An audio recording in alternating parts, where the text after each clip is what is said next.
K Soman അങ്ങനെ കണ്ടാൽ മതിയോ അതിനെ? നമുക്കറിയാം, ഇതൊരു ശ്രീ ആയൂർ ബിജു പറയുന്നത് പോലെ അങ്ങനെ ഒരു അതിനുശേഷം CPM നേതാക്കളൊക്കെ അദ്ദേഹത്തെ പിന്തുണച്ച് രംഗത്ത് വരുന്നതൊക്കെ നമ്മൾ കണ്ടതാണ്. അവിടെ ഈ തരത്തിൽ ഒരു വിഷയത്തെ കൈകാര്യം ചെയ്തതിൽ അദ്ദേഹം സാന്ദർഭികമായി എടുത്തൊരു നിലപാടാണ് എന്ന് മാത്രം കണ്ടാൽ മതിയോ, അതോ അതിന് മറ്റു എന്തെങ്കിലും വ്യാഖ്യാനങ്ങൾ നൽകേണ്ടതുണ്ടോ? ശ്രീ രഞ്ജിത്തെ, ഈ വിഷയത്തിൽ രണ്ട് പ്രധാനപ്പെട്ട കാര്യങ്ങളെ നമ്മൾ കാണേണ്ടതുണ്ട്.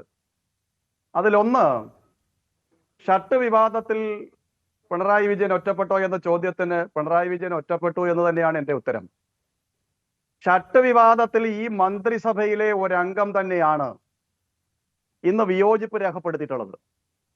മന്ത്രിസഭയുടെ തലവനാണ് പിണറായി വിജയൻ. ആ പിണറായി വിജയൻ പറഞ്ഞതിന് വിരുദ്ധമായിട്ടുള്ള ഒരു അഭിപ്രായം മന്ത്രിസഭയിലെ ഒരു മന്ത്രി തന്നെ പറഞ്ഞിരിക്കുകയാണ്. അപ്പൊ ഈ മന്ത്രിസഭയിലെ ഒരംഗം മുഖ്യമന്ത്രിയിൽ അവിശ്വാസം രേഖപ്പെടുത്തിയിരിക്കുകയാണ്. മുഖ്യമന്ത്രി പറഞ്ഞതിനോട് യോജിപ്പില്ല എന്ന് പറയുകയാണ്. മന്ത്രിസഭയുടെ കൂട്ടുത്തരവാദിത്തം നഷ്ടപ്പെട്ടിരിക്കുന്ന ഒരു സാഹചര്യമുണ്ട്. അതുകൊണ്ട് ബഹുമാനായ ശ്രീ ആയൂർ ബിജു പറയുന്നത് പോലെ അല്ല. ഗണേഷ് കുമാർ കരുത്തുള്ള പാർട്ടിയുടെ നേതാവാണോ അല്ലയോ എന്നൊക്കെ ഉള്ളത് അവരവിടെ ചർച്ച ചെയ്തോട്ട്. പക്ഷെ മന്ത്രിസഭയുടെ തലവൻ മുഖ്യമന്ത്രിയല്ലേ? ആ മുഖ്യമന്ത്രി പറഞ്ഞതിന് ഘടകവിരുദ്ധമായ ഒരു സമീപനം ആ മന്ത്രിസഭയിലെ ഒരു അംഗം സ്വീകരിച്ചാൽ മന്ത്രിസഭയുടെ കൂട്ടുത്തരവാദിത്തം നഷ്ടപ്പെട്ടു എന്ന് തന്നെയാണ് ഈ നാട് കാണുന്നത്. ഒന്ന്. രണ്ട്, പൊന്നുരുക്കുന്നിടത്ത് പൂച്ചയ്ക്ക് എന്ത് കാര്യമെന്നേ? പിണറായി വിജയൻ വിശ്വാസിയാണോ? വിഗ്രഹാരാധനയെ പിണറായി വിജയൻ അംഗീകരിക്കുന്നുണ്ടോ?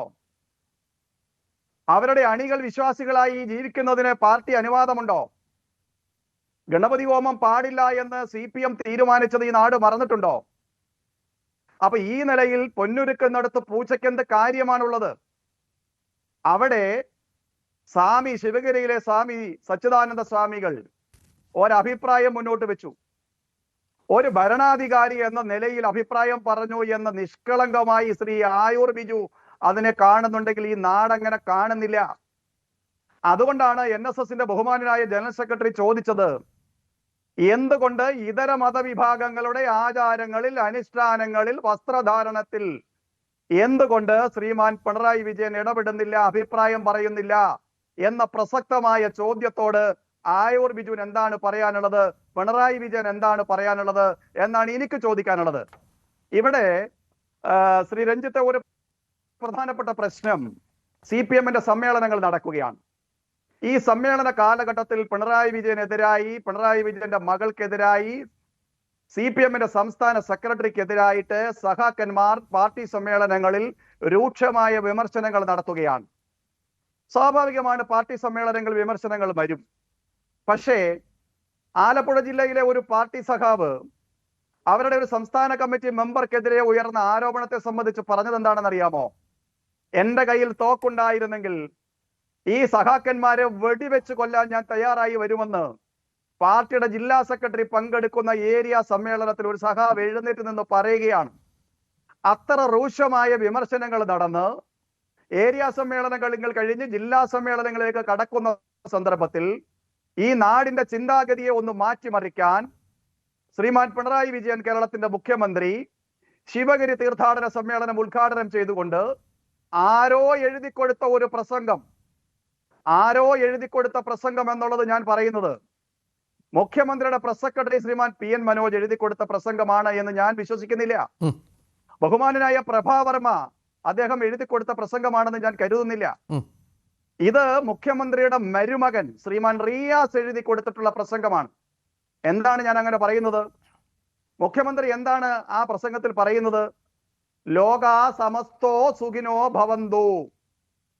സംസ്കൃതം ഉച്ചരിക്കാൻ മുഖ്യമന്ത്രിക്ക് അറിയാതെ പോയതല്ല. എഴുതി കൊടുത്ത പ്രസംഗം വായിച്ചപ്പോ ലോകാ സമസ്തോ എന്ന് വായിച്ചത് റിയാസ് എഴുതി കൊടുത്തത് അങ്ങനെയാണ്. മുഖ്യമന്ത്രിയുടെ മരുമകൻ അങ്ങനെയാണ് എഴുതി കൊടുത്തത്.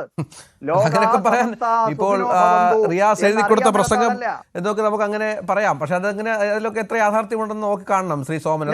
നമുക്കറിയാം ആരൊക്കെയാണ് പ്രസംഗം എഴുതി കൊടുക്കാൻ, അതിന് പ്രത്യേക ആളുകൾ തന്നെ മുഖ്യമന്ത്രിയുമായി ബന്ധപ്പെട്ടു. പക്ഷെ ഇവിടെ ഈ സ്വാമിജി സച്ചിദാനന്ദ സ്വാമികൾ അഭിപ്രായം പറഞ്ഞതിന് ശേഷമാണ്, മുഖ്യമന്ത്രി പ്രസംഗത്തിൽ വായിച്ചതല്ല, അത് അദ്ദേഹം ഒരു കാര്യം പറഞ്ഞതിന് ശേഷമാണ് ഞാൻ മനസ്സിലാക്കുന്നത് അദ്ദേഹം അതിനോട് യോജിച്ചുകൊണ്ട് കൂട്ടിച്ചേർക്കുകയായിരുന്നു അത് എന്നുള്ളതാണ്.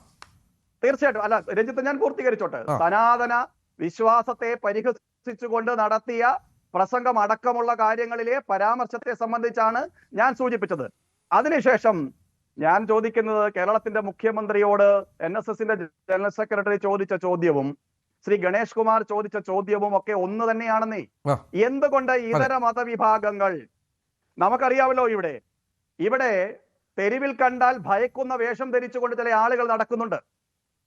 അവരുടെ ഇടയിൽ തന്നെ പട്ടണത്തിൽ ഭൂതങ്ങൾ എന്നറിയപ്പെടുന്ന ചില സവിശേഷമായ വേഷവിധാനങ്ങൾ ധരിച്ചുകൊണ്ട് പൊതു ഇടങ്ങളിലും പരീക്ഷാ കേന്ദ്രങ്ങളിലും സർക്കാർ വിദ്യാലയങ്ങളിലും ഒക്കെ തന്നെ നടക്കുന്ന ചില വേഷവിധാനങ്ങളെ ചോദ്യം ചെയ്യുന്നുണ്ടോ?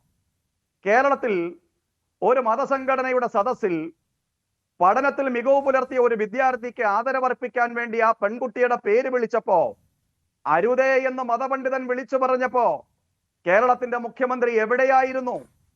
എന്തുകൊണ്ട് ഹിന്ദുവിന്റെ ആചാരങ്ങളെയും അനുഷ്ഠാനങ്ങളെയും സംസ്കാരത്തെയും പൈതൃകത്തെയും പാരമ്പര്യത്തെയും പരിഹസിക്കാൻ CPMന്റെ സംസ്ഥാന സെക്രട്ടറി ഇന്നലെ കോട്ടയത്ത് നടത്തിയ പ്രസംഗം എന്താണ്? സനാതനം എന്നത് അശ്ലീലമാണെന്ന് പറയുന്ന അധിക പ്രസംഗം ഈ കേരളത്തിൽ നടത്തുകയാണ്. ഹിന്ദുവിന്റെ മേലെ കുതിര കയറുകയാണ്. ഹിന്ദു വിശ്വാസങ്ങളെ പരിഹസിക്കുകയാണ്. ഹിന്ദുവിന്റെ സങ്കല്പങ്ങളെ അവഹേളിക്കുകയാണ്. ഗണപതി മിത്താണ് എന്ന് പറഞ്ഞ ഒരു സംഭവം നമ്മുടെ നാട്ടിൽ ഉണ്ടായത് അറിയാമല്ലോ. അതുകൊണ്ട് നിലവിലുള്ള CPM വിരുദ്ധ വിചാരണയെ, മുഖ്യമന്ത്രിക്കെതിരായിട്ടുള്ള വിമർശനങ്ങളെ വഴിതിരിച്ചു വിട്ടുകൊണ്ട് എന്നാൽ സനാതന ധർമ്മത്തെയും ഹിന്ദു വിശ്വാസങ്ങളെയും ഒക്കെ അവഹേളിക്കാൻ ശ്രമിക്കുകയാണ്. ഞാൻ അവസാനിപ്പിക്കുകയാണ്. ഇവിടെ നിലവിലുള്ള ആചാരം എന്താണ്? ക്ഷേത്രങ്ങളിൽ ഷർട്ട് ധരിക്കാതെയും ധരിച്ചും പോകുന്ന ക്ഷേത്രങ്ങളുണ്ട്. നമുക്കറിയാം, മുത്തപ്പന്റെ അമ്പലത്തിൽ കണ്ണൂരിൽ ഷർട്ട് ധരിച്ചുകൊണ്ട് കയറാം. പക്ഷെ പിണറായിക്ക് സ്വാധീനമുള്ള, CPMന് സ്വാധീനമുള്ള കണ്ണൂരിലെ പല കാവുകളിലും ഷർട്ട് ധരിക്കാതെ പോകുന്ന അനുഭവമുണ്ട്. ചില മാസങ്ങളിൽ മത്സ്യം വിൽക്കാൻ പോലും അനുവദിക്കാത്ത കാവുകൾ കണ്ണൂരിലുണ്ട്. അത് നിലനിൽക്കുന്ന ഒരു ആചാരമാണ്, ഒരു അനുഷ്ഠാനമാണ്. തീർച്ചയായും.